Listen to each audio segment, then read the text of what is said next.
So we're just missing 2 people, so we'll start in a second. Give them a couple minutes.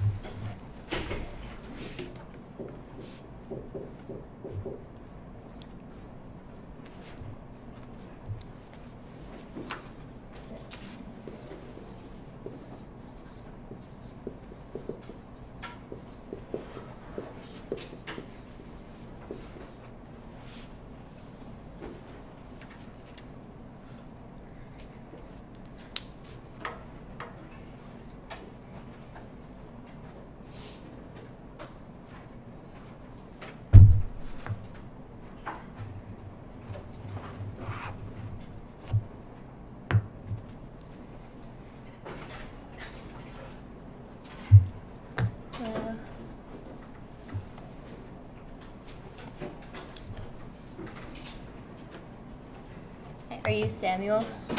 Cool, everyone's here. Fantastic. All right, so hi everyone, I'm Zoe. I debated for Scarsdale for 4 years, and I'm going into my freshman year of college. And today we're going to talk about negative strategy. So first, we're probably going to go through like why it's good to be neg and what the challenges can be of being neg. And in my opinion, why it's way easier to be neg than F. And then we'll go over like each speech and common mistakes and things you should do in the NC speech and the 2NR speech in order to like have an effective strategy.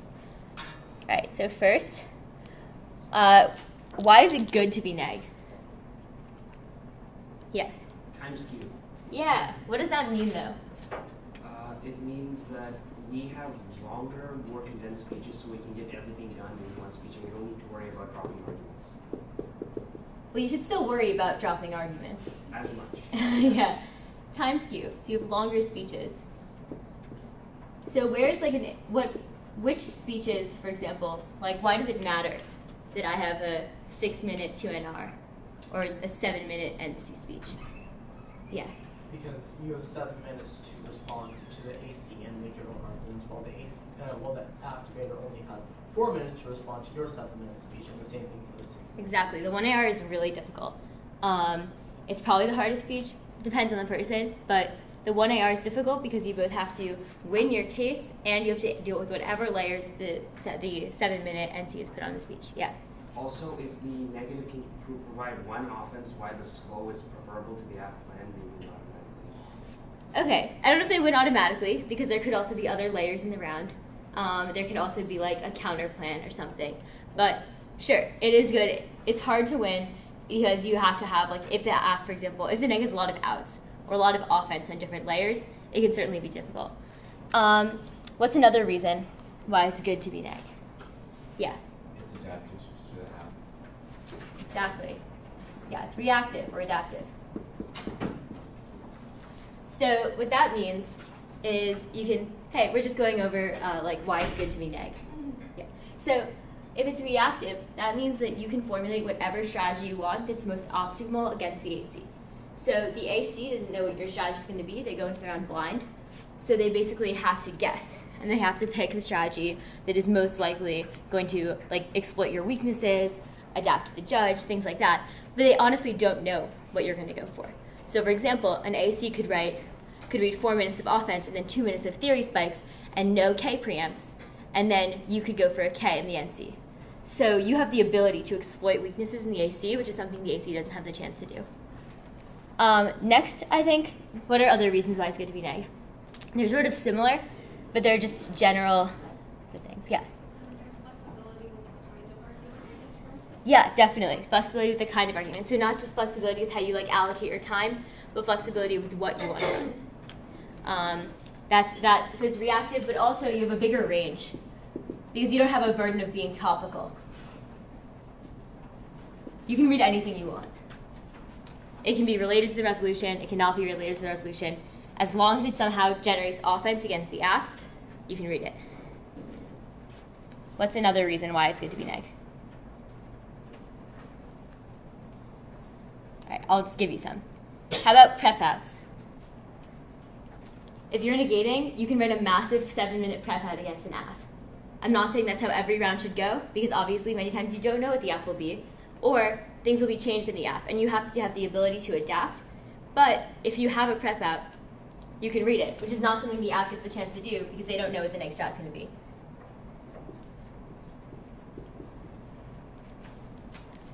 Another thing would be picking and choosing between different layers. This is related to the flexibility argument.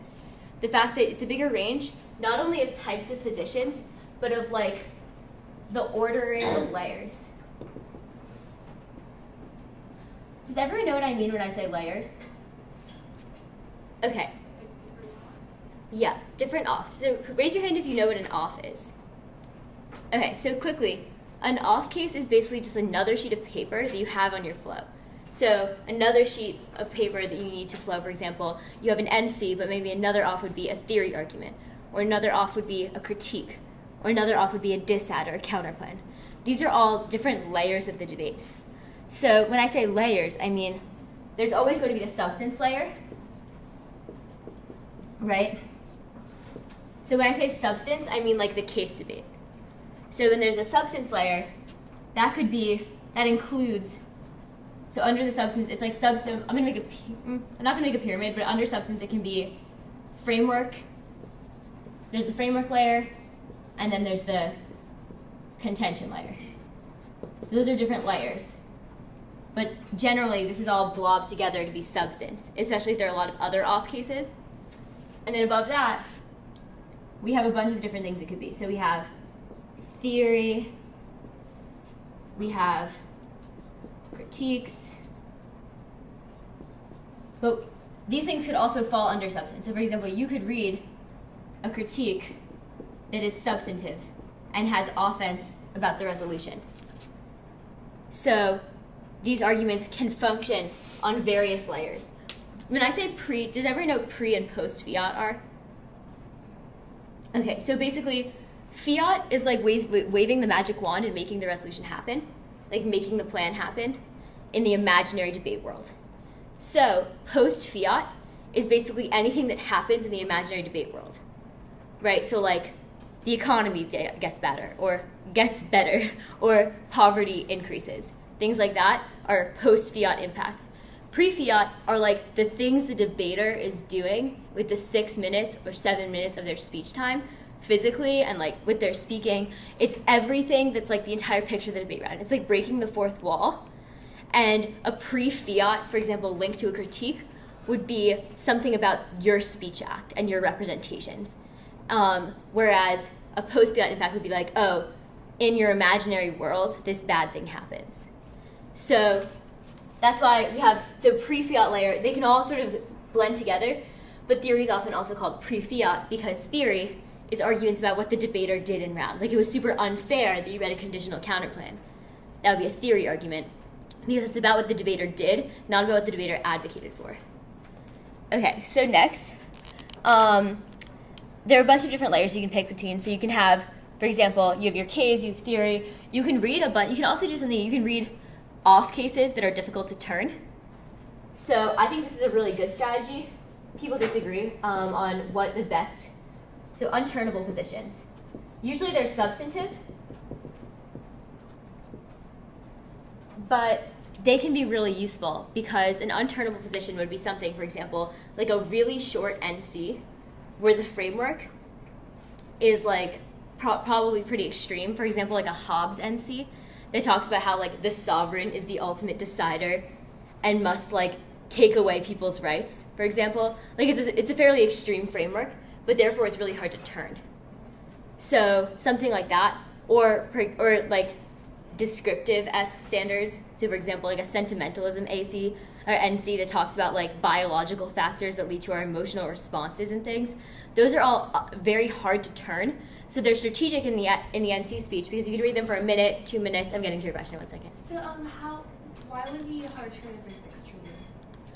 Sorry, what did you say? So how would it be hard to turn if it's extreme? So when I say extreme, I more mean like it's not in the realm. So for example, an NC, like it depends on what it is, right? If it's like a Kant NC, those are like fairly typical, right? So it's easier for people to generate turns to, usually because there are arguments that go both ways often on Kant. Some resolutions are different than others. It's sort of difficult to talk about it without knowing what the topic would be. But for example, on this debate, the content C has turns, right? It's not unturnable on this topic because there's a lot of arguments about self-care related that would probably affirm under Kant. Like you can't just have straight up with autonomy NC could probably be turned. Reasons why HETs actually decrease autonomy.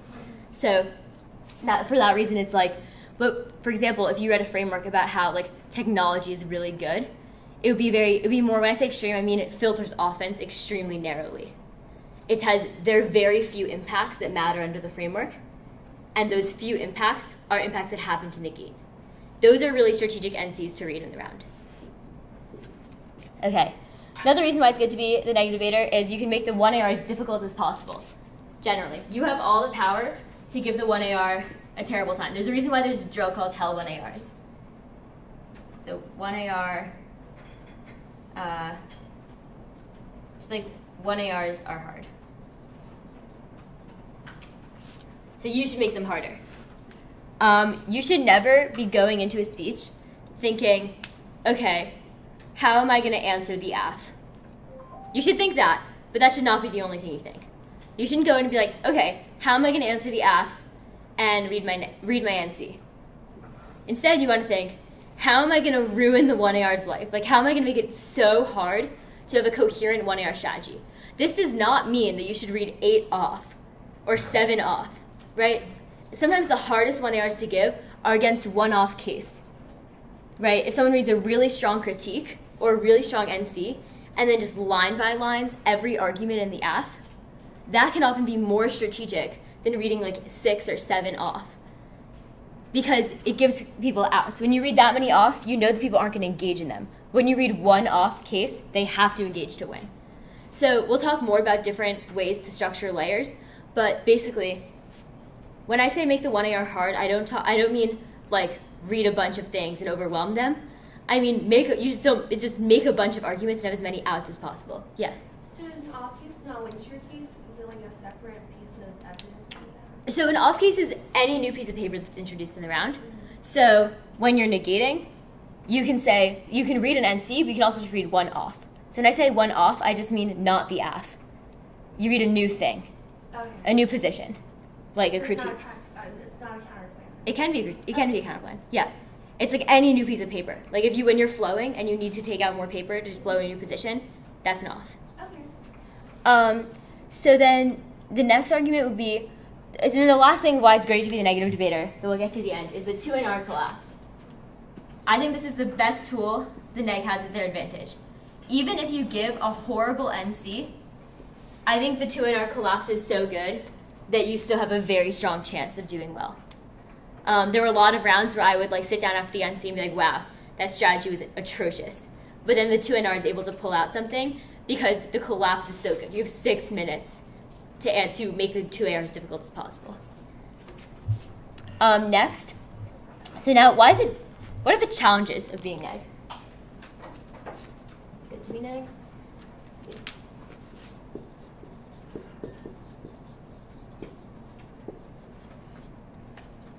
There's definitely hard things about being neg. Yeah. App speaks fast, so you always have to be like preemptive in your brain. Yeah. This is huge.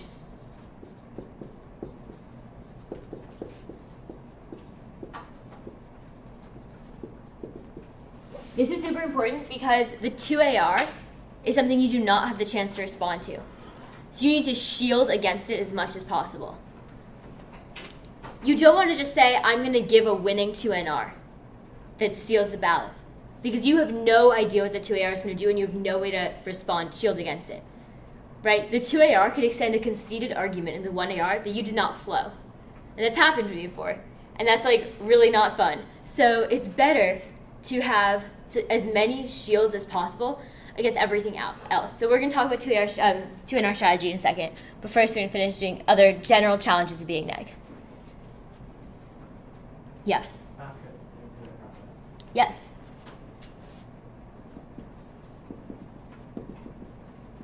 The app will know their position better than you will know their position.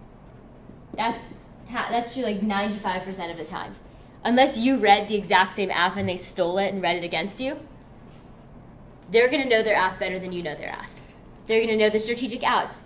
They're going to know the spikes. They're going to know the cards that are designed to take out theory, or the cards designed to take out critiques, or the reasons why their framework, the one card that they always extend out of their framework to win the framework debate instantly, maybe some really preclusive argument.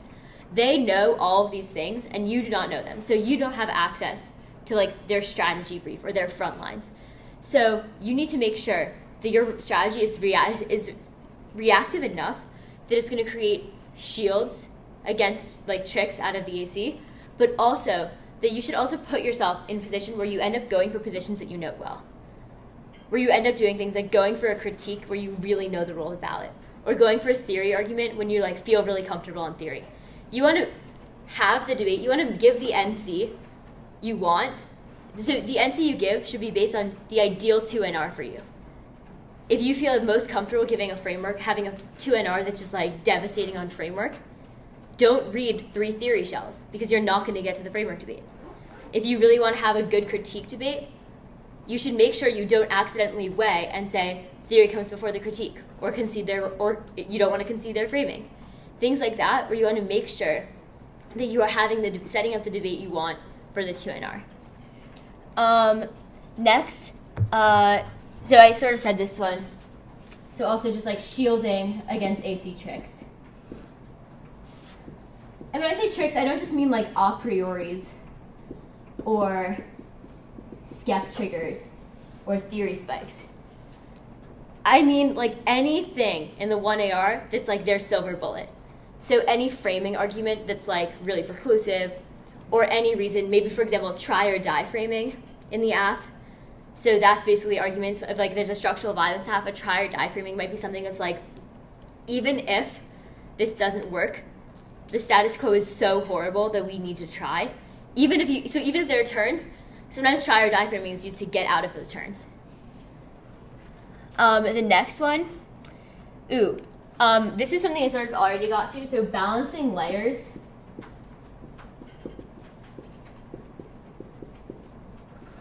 With the line by line. So sometimes debaters just love, when I say line by line, do you know what I mean? Yeah, so going down the AC flow, answering all the arguments. So if you are balanced, so for example, some debaters will read an NC, answer the AC. They'll line by line it for an excessive amount of time, maybe 4 minutes. That's really good. It's really cool to do that and have that skill, and it makes the AC difficult, and the 1AR difficult, because they cannot leverage things out of the 1AR. The problem is your argument quality has to be really strong then, because again, you know the AC less than they know it, so chances are there's an argument you're missing. Or for example, if they read a really obscure framework you're not familiar with, it doesn't matter if you have 6 turns if none of the turns ultimately link, right? If, for example, you read a bunch of consequentialist turns against some postmodern AF, and then they explain why, it actually doesn't link at all. So another argument could be, so balancing layers of the line by line. And the last one, and the last one is you have 5 minutes for a winning strategy. Cross-X plus prep, basically. And you're answering questions for some of them, or asking questions. Whereas the AF, again, had infinite prep time to formulate their winning strategy. Their winning strategy is having as good of an AF as possible to shield against things. Cool. So now we're going to talk about the NC speech specifically. So what do you guys think makes a good NC speech?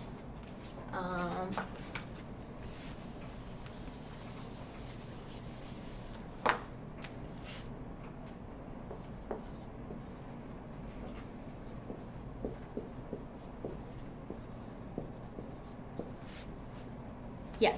Well, just really overall, it should like address and predict what the AC is going to do. Yeah. So it should predict 1AR outs. When I say outs, who knows what I mean? Because yeah. Outs to the ballot. Yes.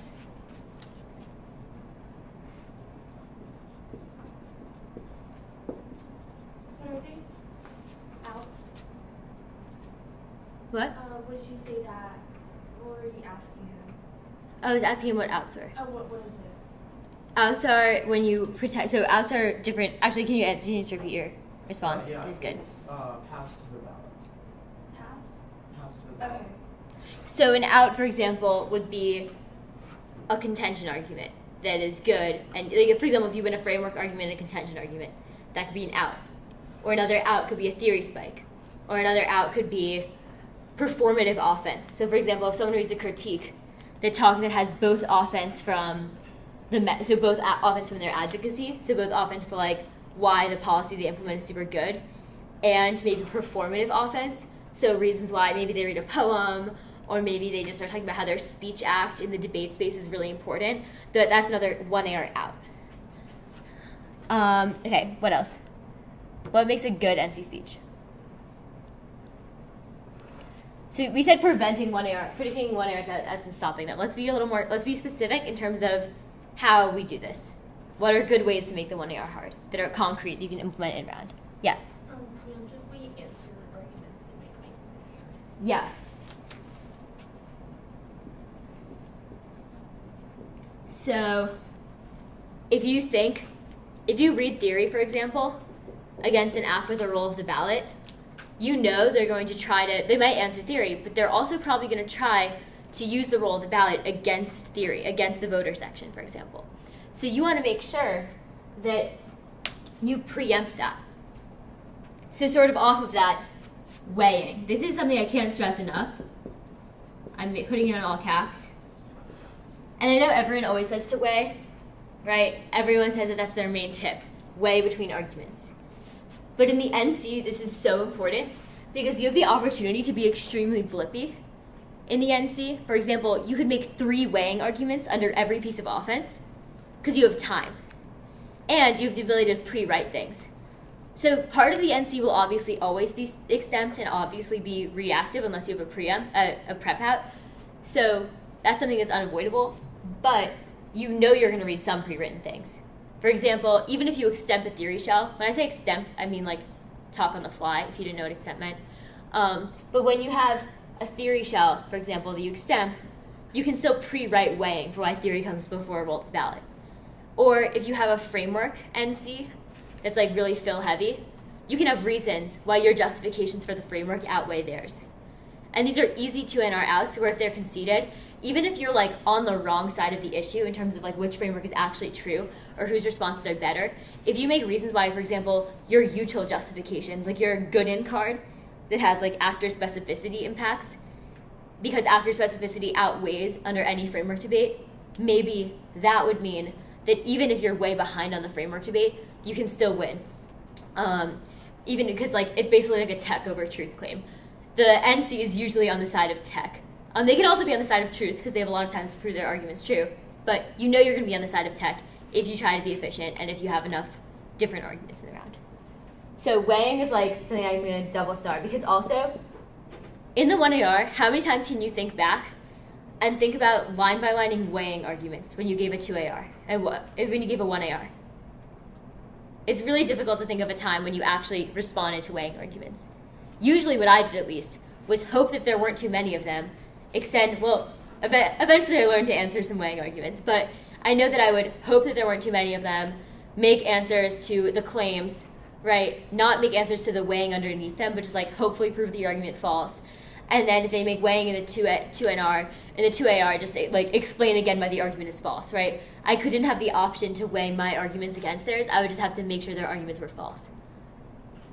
So that's annoying because then you have to actually answer all the warrants in the cards. Whereas you could otherwise just be like, nope, my off outweighs, this layer comes first, or like this framework comes first, which is way easier. Another one is just making it hard to go for the AF.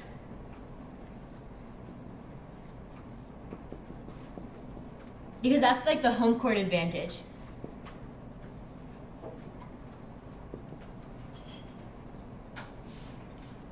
Why might you not want the 1AR to be able to go really hard for the AF? Why would you feel a little bit nervous if the order was like A, C, and then probably your offs? Yeah. Because you don't know the AC as well as they know the AC, so they'll be able to extend their arguments more effectively when you can respond to them. Yeah. And they have pre-written overviews. They have pre-written extensions. Hopefully, you guys should also have all of these things when you're affirming. Make it easy to go for the AF. But they have pre-written overviews, pre-written extensions. They have lots of things where, basically, if you don't want them to go for the AF, because then, for example, I'd feel extremely nervous if I knew that they were going to start on the AC and spend a long time there, and then they weren't even sure if they'd get to my offs. Because that means they know that they have something in the AF that can take out everything I just read, which is pretty terrifying. So you want to be able to shield against this as much as possible. So that means you should actually have arguments on the AF.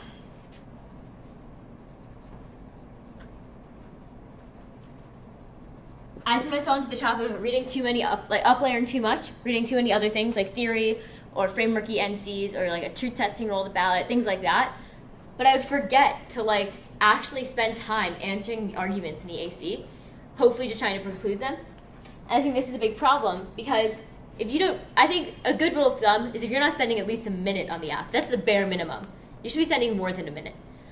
But you should at least be spending a minute. Especially, for example, if you read theory and they have an underview, a theory underview that has a bunch of preemptive theory arguments, that has to be line by line. Or it doesn't have to be, even if it's not line by line, you at least have to make responses by you get new 2NR responses to it. In the same vein, if you make, for example, if you read a critique and they read a roll of the ballot, you have to answer the roll of the ballot. Or if you read a critique and they just read a normative framework, like Kant, for example, you need to have arguments on Kant. Because if you concede the entirety of Kant, if you concede the entirety of Kant, for example, then the 1AR could just be explaining why having a normative philosophy is important. Or, for example, you've conceded at that point that humans are rational agents with practical reason. You've conceded that the only moral thing to do is treat them as ends in themselves. So once you do that, even if you have a really cool critique, they could leverage all of the AF framework against their critique. I think a big trap people fall into is assuming that because different arguments are labeled with different buzzwords, so for example, something is a critique, or a theory shell, or a framework, or a contention argument, that they can't be leveraged against other layers. You want to know that all of these arguments, once you concede the truth value of them, they can be leveraged anywhere. So if you concede that, for example, people have universal practical reason and that's super important, if you read a really postmodern critique that talks about fluid identity and assemblages and rhizomes, say you read a Deleuze K, even if you don't, no matter how confusing that you think that will be for your opponent, or how you think that that's a new layer in the round, sure, it's a new layer, but also you've conceded that there's some sort of stable subject. So you've conceded that, which can always be cross-applied to the roll of the ballot. So I think that's a big problem people fall into, is assuming that layers are the be-all, end-all of argument interaction, because you can always make cross-applications. That's something you should be doing in the 2NR. That's really helpful. Yeah, what was your question? Oh, what is a roll of ballot? A roll of the ballot generally? A roll of the ballot is a framing argument and a critique. So we're not going to go through, this isn't the intro to critique lecture, so I'm not going to spend a ton of time on it right now. But all you have to know is basically, when you read a critique, you have a roll of the ballot that explains that the judge has a proactive obligation to stop a certain kind of oppression or something. Okay. Oh, and then lastly, as much offense as possible. Offense. And what that means is if you're spending a long time in your NC being defensive, you're doing something wrong. Defense is nice, it's great, but I think always make an offensive argument over a defensive argument if you're not sure. And if you make defensive arguments, you should make them terminal defense. So for example, a non-unique claim that proves that there is no way that the AF is going to solve. Something like that can be really useful. But otherwise, you should have offense, and you should try to steal some of their offense. With another way so you can steal their arguments a couple ways.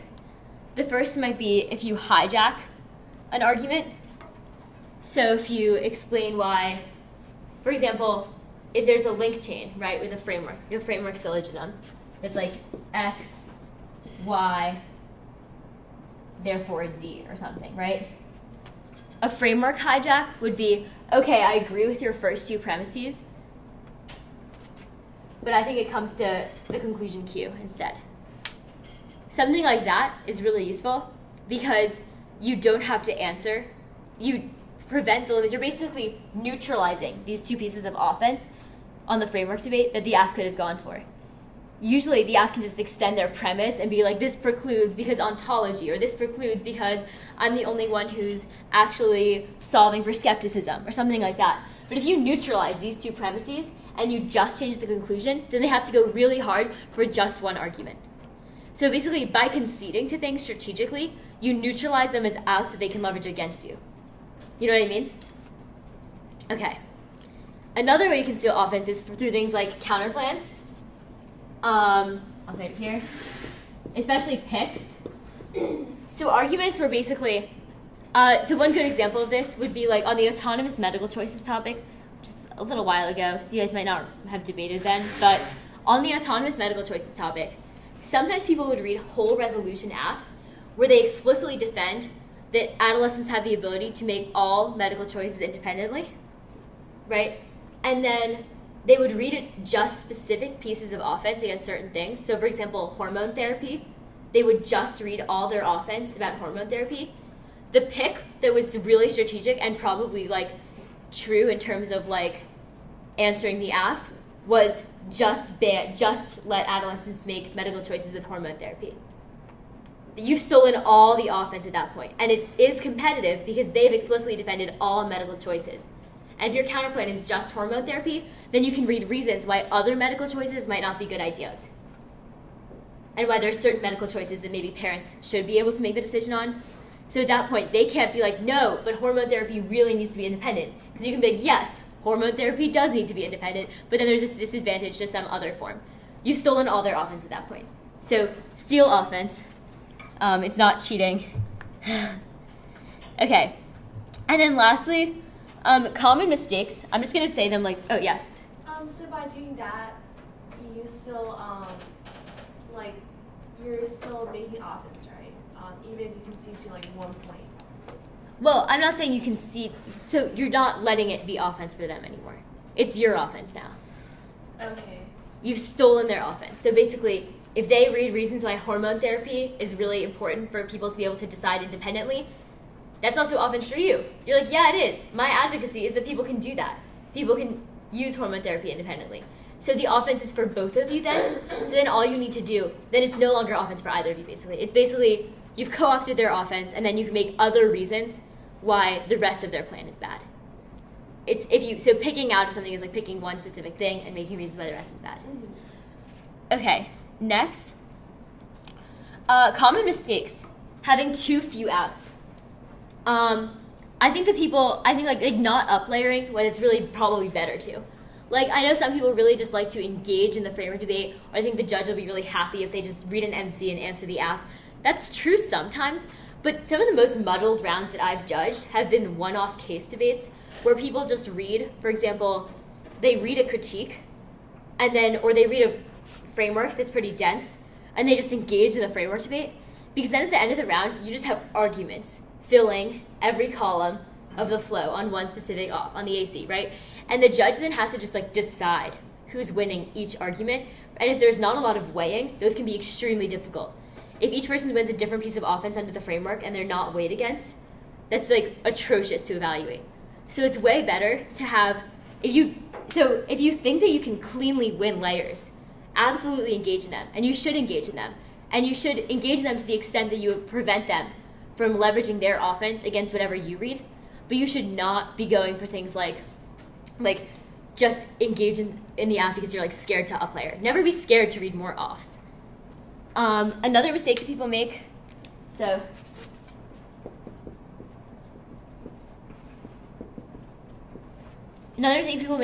is not spending enough time on the AC, which you already sort of talked about.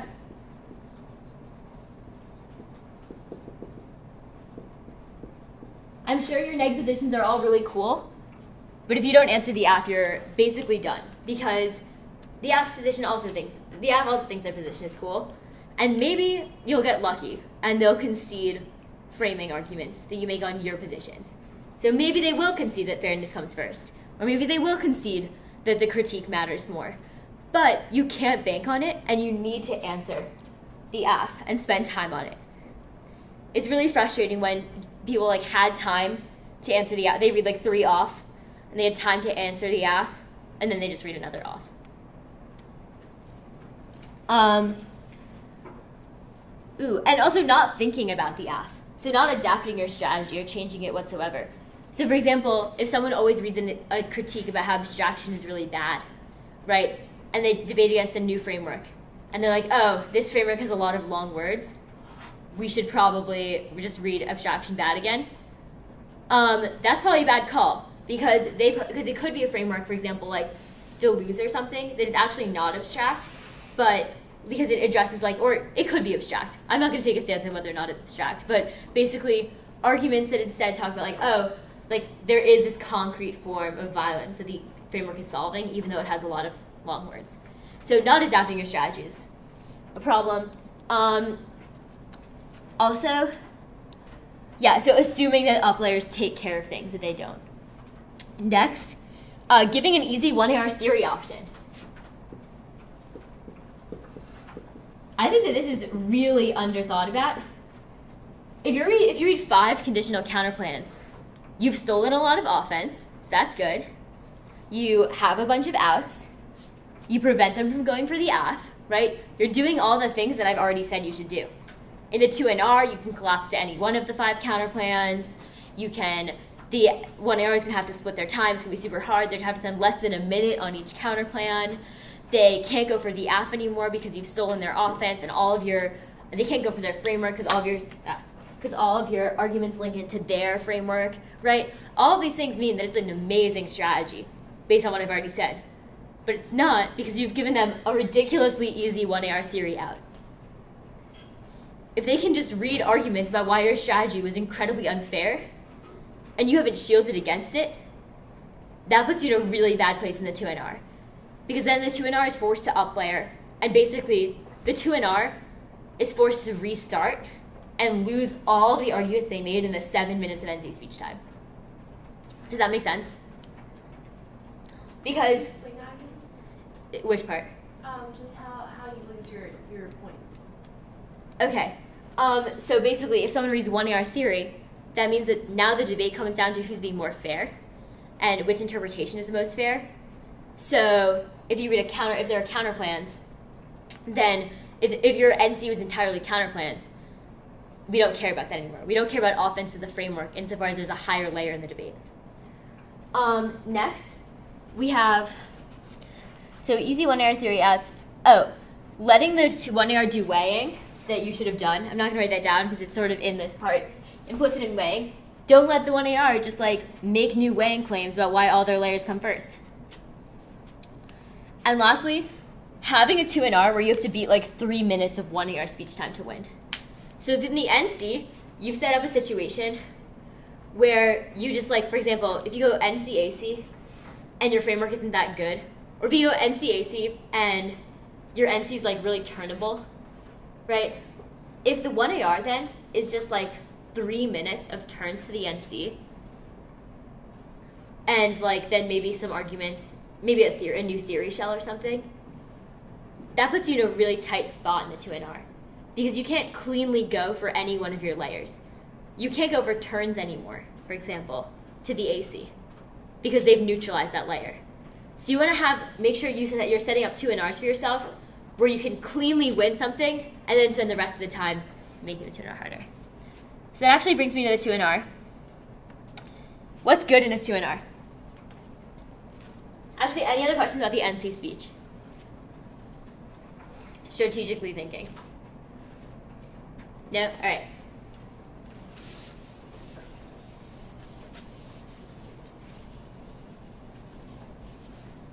So what's good in a 2NR? In the back. Yeah, so collapsing. And I'll say something about that in a second. First, we're just going to try to get as many ideas on the board, and then we'll talk about all of them. Yeah. Other people? Or is that what you were going to say? Okay. Yeah. Evan. Overview at the start. Overviews.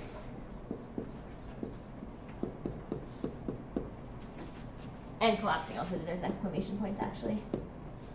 What else? Think about when I was saying what you should be doing in the NC to set up the optimal 2NR. The NC is trying to make the 1AR hell. What is the 2NR trying to do? Yeah. Make the 2AR horrible.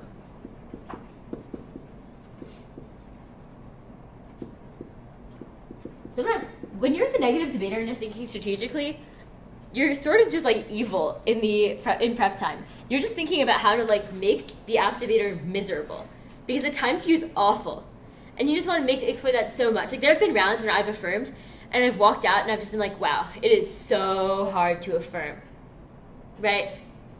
Rounds where people are just like super tech, super efficient on the line by line, and there are rounds where I'm just like, okay, if I negate, I'm losing. If I affirm, I'm losing to this person. So that's a different matter. That's a matter of AF strategy. But you want to be that person. You want to be the person where they're like, all right, unless I win the coin flip and negate, I'm done for. Also, I think that this should prove why you should always flip neg. Unless you have like for example, maybe a traditional panel that'll be super persuaded by the 2AR or something like that, I think it's always better to flip neg. Sometimes you're really tempted to flip AF because they think your AC is really cool or going to be really unexpected or hard for them to answer. Just like don't do it. Still, if you win the coin flip in elims, just flip neg. It's always better. Next, let's see. Oh, so basically, anyone else have other things you should do in the 2NR? So specific reasons how you can make the 2AR horrible then. So using the great NC outs you've set up. Extending weighing that you've hopefully made. If not, make new weighing, but don't do it sketchily.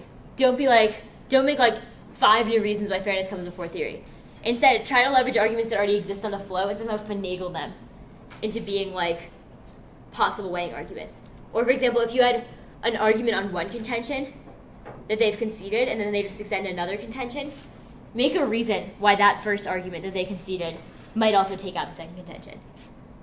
This is doing basically taking advantage of embedded clash.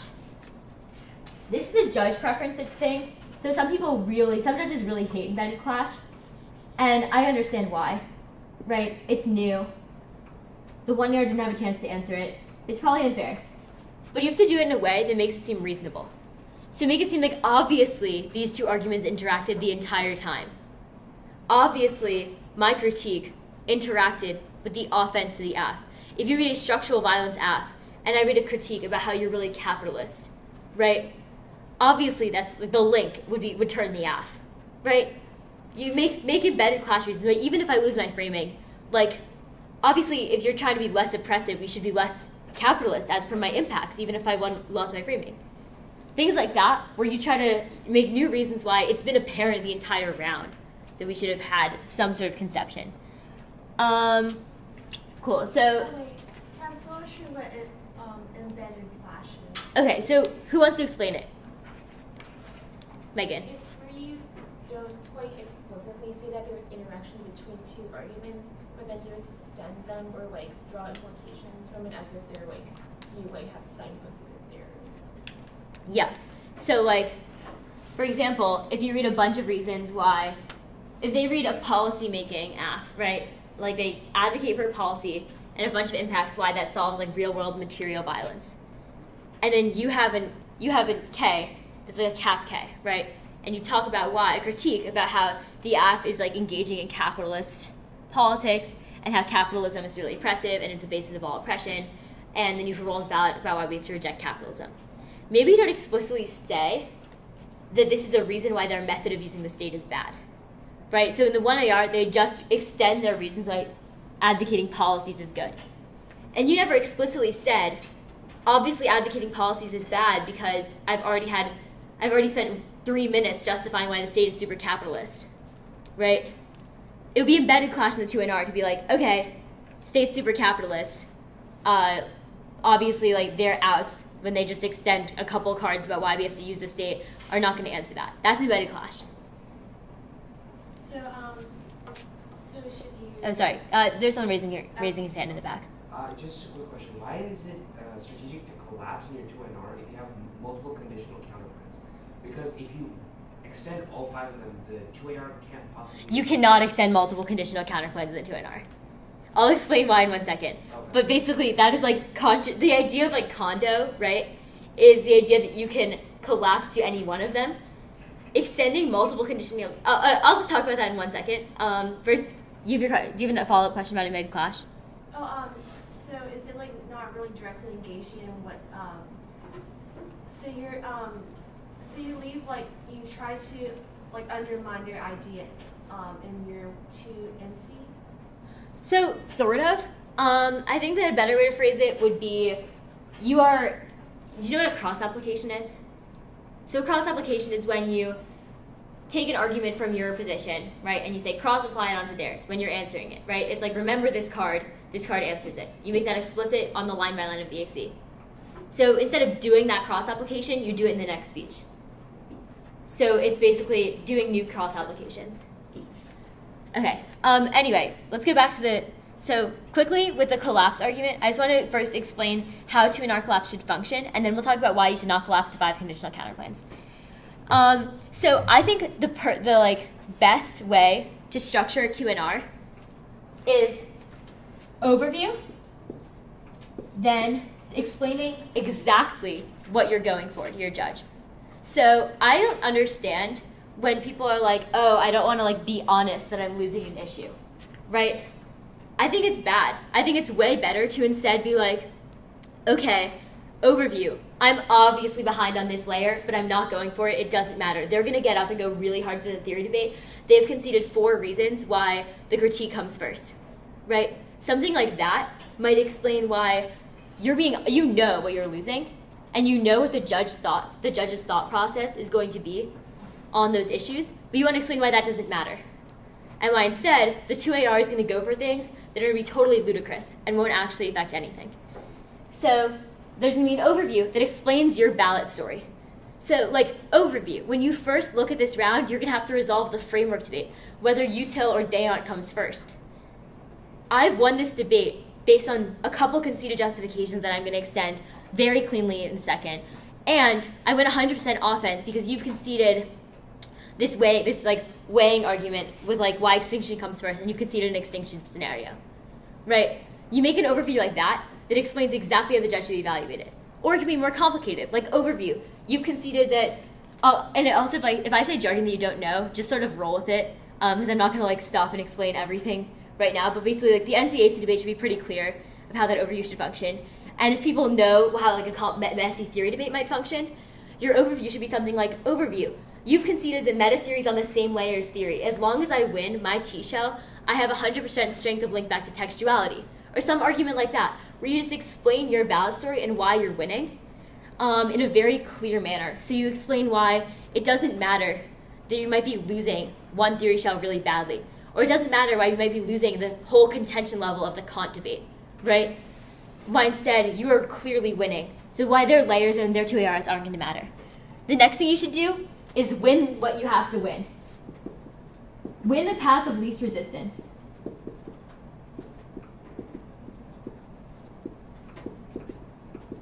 The time allocation will vary and how long it takes you to do this. Ideally, it takes 2 minutes. That's like in an ideal world. Obviously, the activator is super good, might take longer. But win the path of least resistance. There's a conceded turn. Just win the turn, right? Don't extend your own framework, because then they could collapse to a turn to your framework in the 2AR. So win the path of least resistance. And then make closed doors for the 2AR.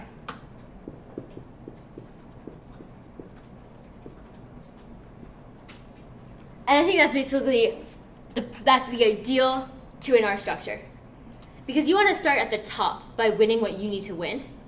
And you should say something like, the round is over now. You send your thing, you're like, the round is over now, I've clearly won.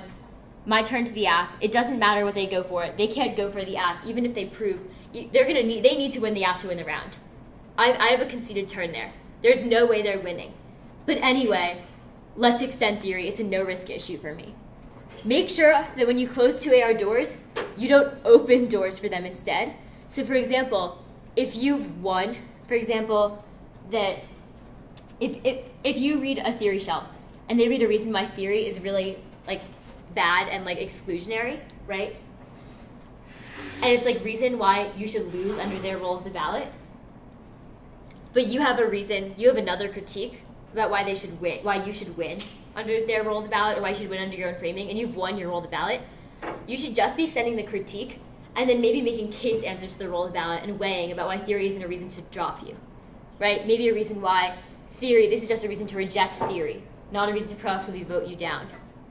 Something like that might be a situation where you don't want to extend the theory shell, because that opens you back up to the reasons why theory is really exclusionary, right? They can go harder for that. You can explain, kick the theory shell, I'm not going for it. None of the reasons why the theory is exclusionary were reasons to vote me down. They were just reasons to reject the shell. And then you extend that. Does that make sense? So, closing 2AR doors without opening things back up. So for example, around, how much time do we have? Okay, leave some time. So another example of this was I had a round where I read an AF, right? And the NC strategy was just skep. And reasons why skepticism negated.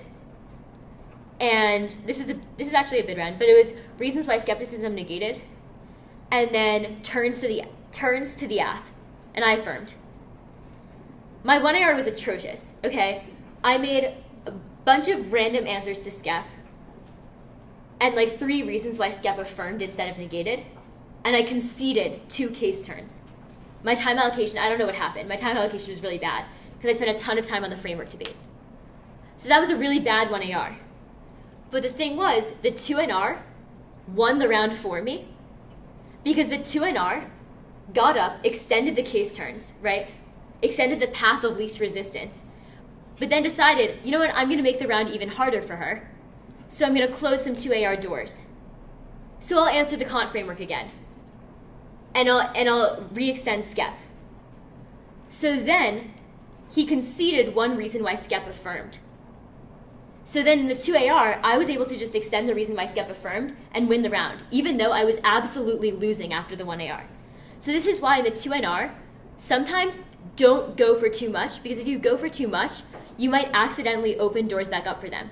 If he had sat down after literally 1 minute of the 2NR, he would have won the round. He would have extended the case turns and won. Conceded framework, extended case turns, won. But he decided to extend skepticism. And in doing that, he opened a door back up. So in a case like this, you want to make sure that you are winning what you have to win, and you're making the 2AR really difficult, but you're not going for too much so that they have ways to collapse. Because the 2AR collapse is really underrated in how strategic it is. Right? The 2AR can spend 3 minutes on whatever they want. The 2AR can spend 3 minutes on a 5-second permutation to a counterplan. And that's really difficult to come back from. Right? That can be really persuasive. It sells judges a lot. And it's not just like judges aren't tab and judges are like psychologically biased because they heard it last. It's not that. It's literally 3 minutes of explanation about why all of their answers to the permutation were wrong. That's super persuasive on the flow. So you want to make sure that you don't underestimate what the 2AR can do and underestimate what they can collapse to.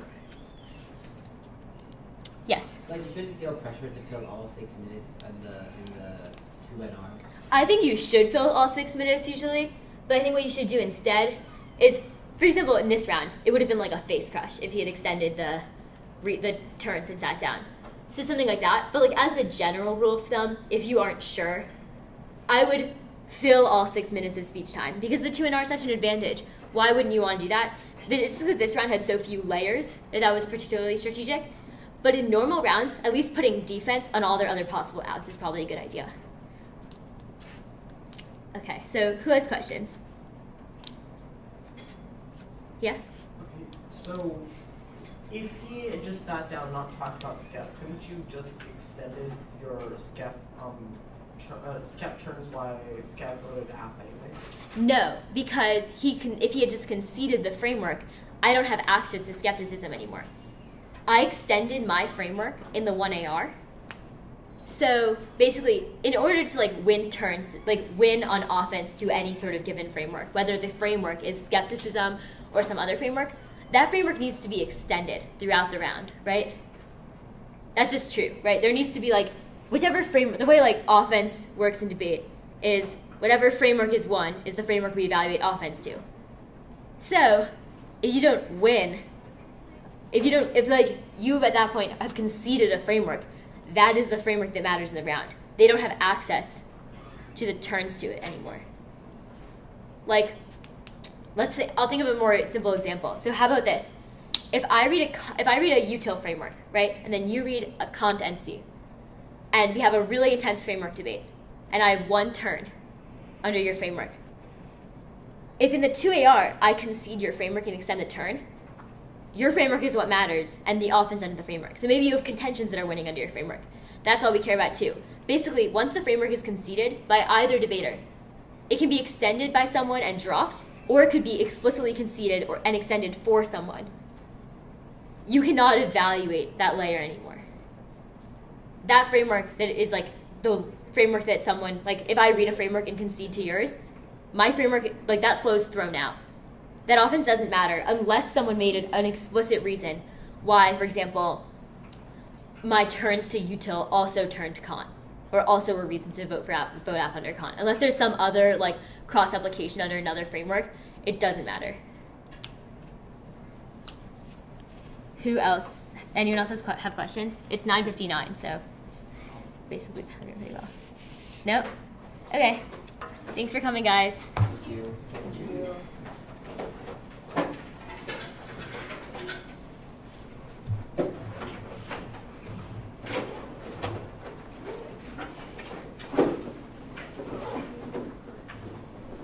What's your name, Zoe? Zoe, yeah. Zoe. Yeah.